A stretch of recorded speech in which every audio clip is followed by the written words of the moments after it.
जब से मुझे पता चला कि किरत बच्चों को लेकर गई है, मेरा ध्यान बार बार उसी की तरफ जा रहा है। अल्लाह खैर करे बस। फूफो, आप तो जानती हैं बच्चों बिल्कुल भी गैर जिम्मेदार नहीं है, बहुत ख्याल रखने वाली हैं।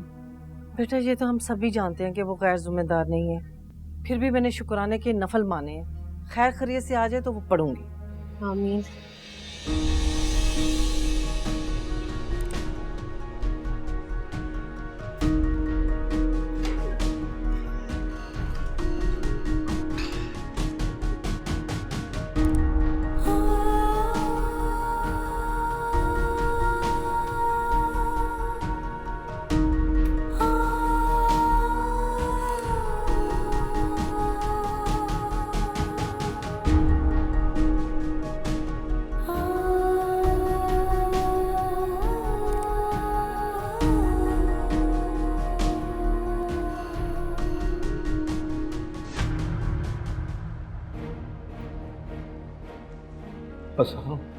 असाम बेटे, किरत का ख्याल रखना, मैं अभी आता हूँ। मामू जान, लेकिन आप कहाँ जा रहे हैं? बेटे मैं नहीं चाहता कि मेरी बेटी एक पल भी यहाँ रुके। लेकिन आप बस मैं अभी आता हूँ बेटे, किरत का ख्याल रखना।